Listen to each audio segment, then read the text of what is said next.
So it was April of 2021. We were a year into the pandemic. People were starting to cut loose the summer of love, but advertisers were scrambling with iOS 14.5 coming out that was releasing the app tracking transparency, the ATT, which was requiring people to explicitly give permission to mobile apps for that app to track them. Facebook was up in arms because they're saying that this is going to damage small business, which is the first time I've really heard Facebook cared about small businesses, but thank you, Facebook. And once it was released, mobile apps began asking people permission to start tracking them, and advertisers were panicked that they weren't going to be able to track conversions, grow their retargeting audiences. What were the real implications going to be? And they started getting really scrappy and coming up with workarounds.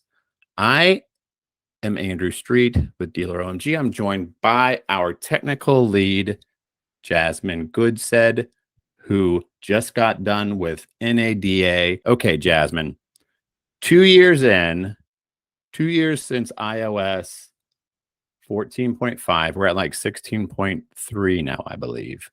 What have we learned? Number one is you have to prove that you own your own assets. So Facebook had to make some changes so that they could communicate to Apple that you are a real website, you're a real dealership, and that you're not going to do anything weird with the information that you track, and you're not going to track more than is yours too.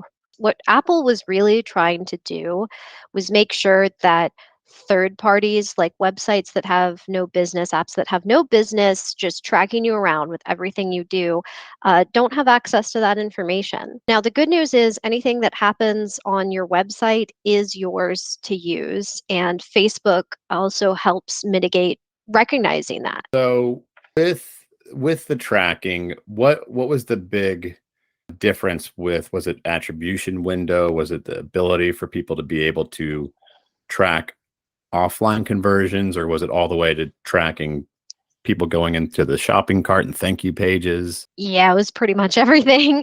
So one, the attribution window narrowed. It also went from the ad account level to the ad set level. So originally you had like 28 days, and then with iOS, it's down to like 7 days of attribution. Also, again, the process of saying that you are a valid website, that changed. So now Facebook's like requiring that you verify your domain with them so they can go back to Apple and say like, hey, they're legit. Also, they're requiring that you be way more mindful about what's important to track. For example, they're limiting how many conversions you can track when a person goes to your website. So now you have to figure out, okay, what are the 8 most important things and in what order are they important? All of that was part of the sweeping changes. Okay, here's always been my experience. So we run an ad agency that works with car dealerships, but it's the same with every industry. When there's this sort of disruption and cataclysmic changes where the playing field's always the same, everybody has the same restrictions, there's opportunity for the advertisers and the brands to be the ones to really help to navigate the rapids and end up at the bottom as one of the few that didn't capsize or just abandoned everything together. You said you were mentioning that Facebook restricted tracking capabilities. How many different, I guess, actions can people track now? To be clear, technically, you can track infinite amount of events, but if you want reporting on them for Apple iPhone users, then you're limited to 8 that you can optimize and accurately report the aggregate numbers on. Okay, but you're manually setting up those 8 actions that people are taking on the website to report back to Facebook's ads manager. Right. So you set up the events the way you did before, except now there's the added step of going into something called aggregated events measurement, AEM. And then, yes, you have to like specify, okay, for this pixel, for this account, this is the specific event that we are trying to optimize. And again, it goes even further where it has to be in the specific order that you find it important. Cool. Okay. So there's steps. It's not just anybody can start setting this up simply.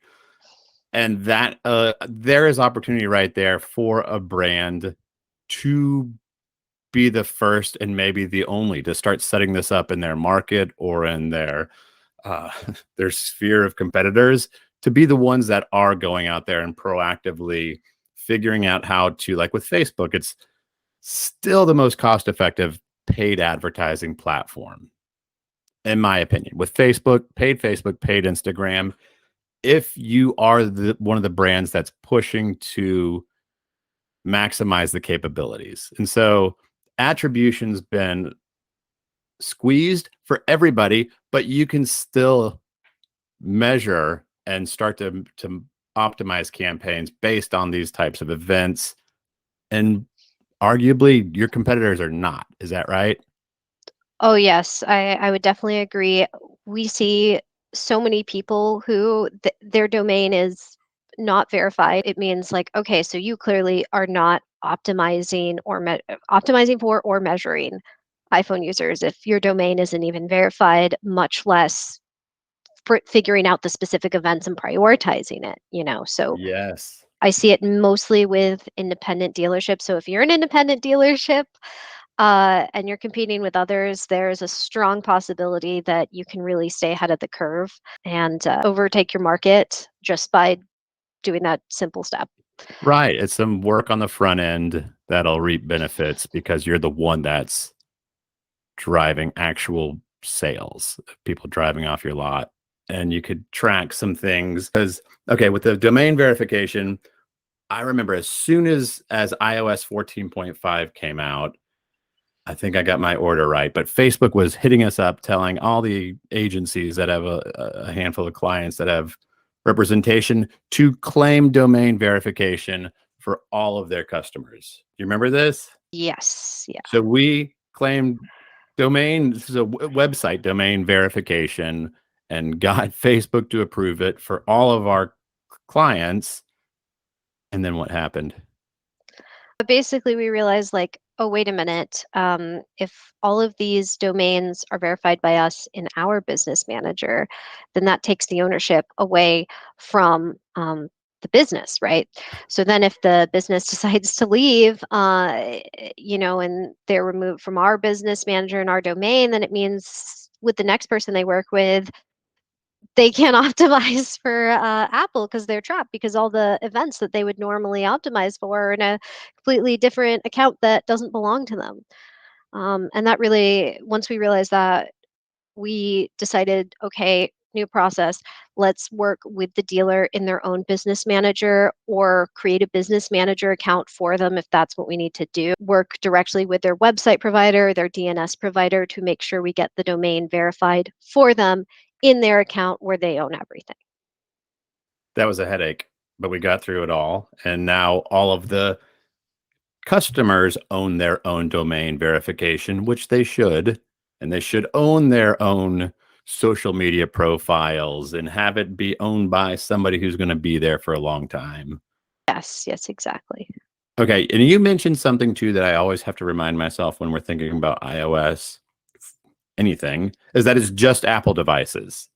So everything else this doesn't apply to. That's I don't even know what other kinds of phones there are. Samsung and Galaxies and Pixels and things. Yes, exactly. There's still a lot of different operating systems for phones that we're always able to track, which is why, as many advertisers noticed, whenever iOS 14 completely rolled out, they were like, hey, wait a minute, I'm still getting all of these metrics and reporting in Facebook. And it's because, yes, you are still measuring it for non-Apple devices.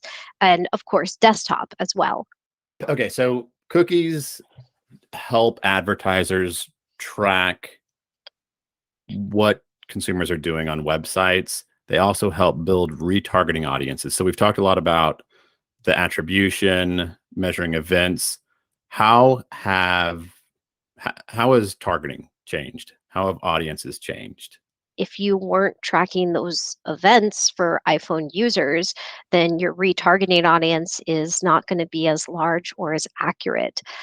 So it could have a negative impact on your retargeting if you're not setting up and doing all these things that Facebook's requiring now. So I'm sure that a lot of people probably saw a large decrease in the effectiveness of their retargeting audience if they haven't set up all of those events. What are some suggestions like for brands, but specifically we work with car dealerships?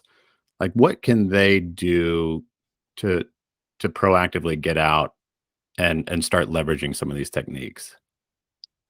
Well, at this point, it wouldn't quite be proactive because iOS Okay. 13 has been Yeah. there for a while. 2 years reactive. Yes. But what they can do now is, again, to verify your domain if you haven't. And that's not enough. Once the domain is verified, then you also have to set up your AEM.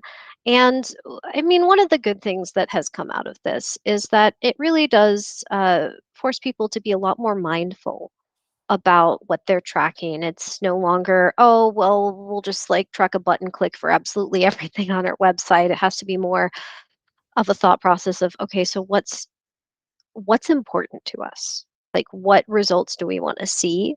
Let's make sure we're capturing that as accurately as possible. And let's consider the order of importance for that, which I've spoken a little bit about earlier. But what I mean by the importance is that there are 8 events in the AEM, but you have to order them because what Facebook has kind of said is, let's say somebody goes to your website and you're tracking 3 different things: a VDP view, a chat open, and a lead form fill. If somebody does all those things, they go to the VDP, they talk to somebody in the chat bot, and then they fill out a lead form, Facebook is essentially saying, we are going to track one of those actions. Even if they do all 3, only one will be tracked. Which one do you want us to track?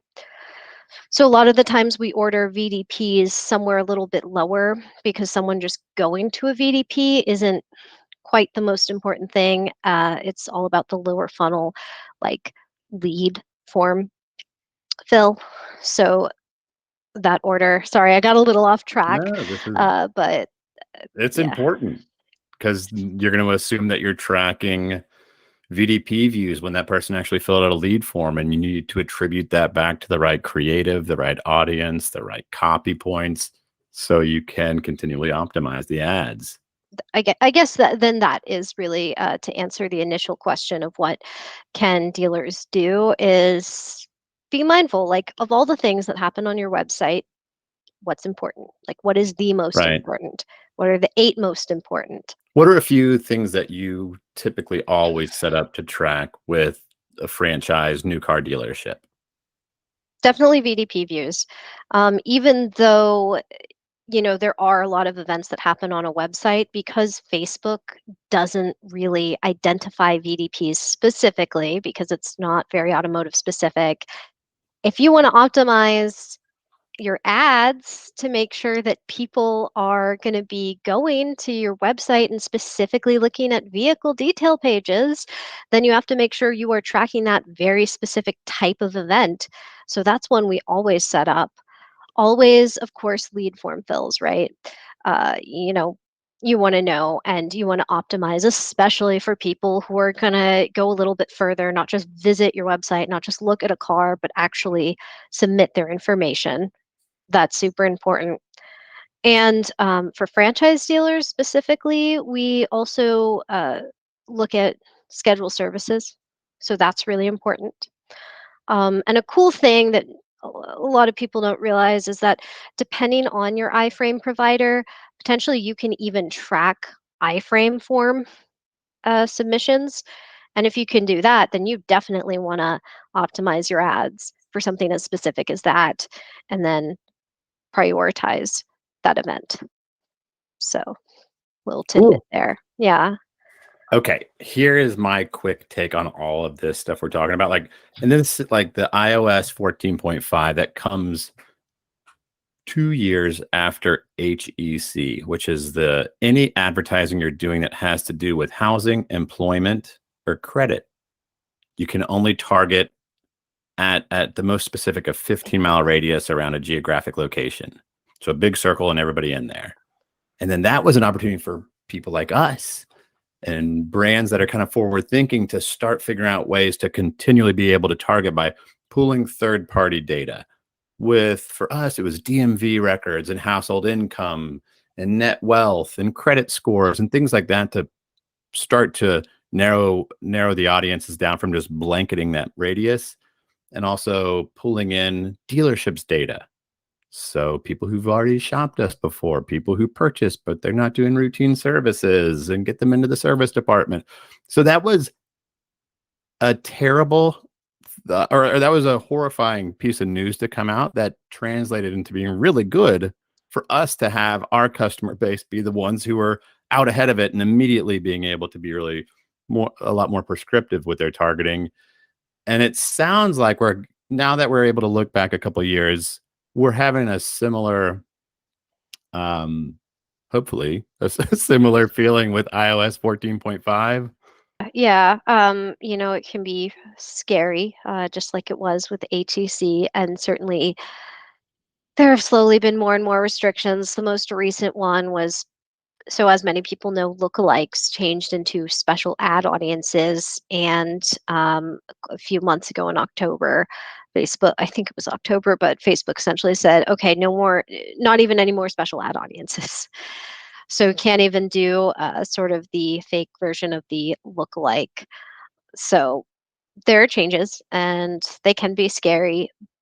But I think ultimately, one, there are, of course, ways of getting around them and still running really valuable ads that lead to conversions and sales while being protective of your customers' data. Looking forward, like into a crystal ball of the next 3 years of digital advertising, especially in the small local business space and the dealership space for us. What do you think is on the horizon? What kind of shifts? Conversions API is on the horizon. Conversions API doesn't quite combat iOS 14 because you're still going to need to verify your domain. You're still going to need to prioritize events, right? But it does give you access to even more of your website than the pixel allowed for, because it's not just pulling from a browser's data, but rather the events that got logged onto your server and then pushing those back. So that's a huge change. Chrome is starting to push towards no third-party cookies. What a lot of people need to understand is that what happens on your website is a first-party cookie, and Chrome and incognito browsers really are getting rid of third-party cookies. Facebook pixels are very different from a cookie. They function similarly, but ultimately they are different, and they count as both a first and a third party cookie, sort of. Um, but other than that, other than minimizing third party cookies, I think the future is bright. Uh, we're still going to find ways to track and overcome while being, better people who aren't taking advantage of data. So, I agree. And I yeah, do also think that with all of these changes, it's going to force advertisers to go back to being creative and standing out from competitors and not programmatic and automation completely, and relying on machines to pull inventory feeds and publish the same carousels everybody else in the entire planet are running the same ads.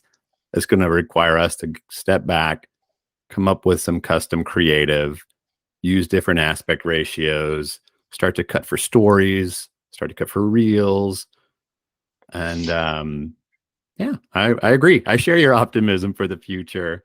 It's part of my job is to do yeah. that. Yes, and exactly. And, it's funny because a lot of people are worried that the ads are going to be less tailored now, but I would argue that now they have the opportunity to be even more accurate. because you're not just using generic interest audiences. You're really focusing on information about the people who are going to buy from you. Right. Yeah. And while still being able to be a good steward of your data and tapping in responsibly to third-party data, like, for example, like audiences that are working well, or people who own your manufactured vehicle that is still under warranty, but they didn't buy from your store. So now we have a group of people who are under warranty who must be doing their services at a dealership, but they didn't purchase from us. That's a unique small audience for us to try to pull into our service department and start our relationship with them. Because hopefully that last dealership charged them way over MSRP and they had a bad experience and they're looking to start a new relationship with the dealer. That's just my thought. Yeah. Jasmine, this is great. I think we went into the weeds a lot because that's where we live. And whenever my parents are wondering what we do for, wondering what I do for a living, I'll just let them listen to this and they'll be like, okay, this makes a lot of sense. Yeah. Cool. Well, thank you. This was fun. This was our first attempt recording something like this. So I hope it's beneficial for everybody.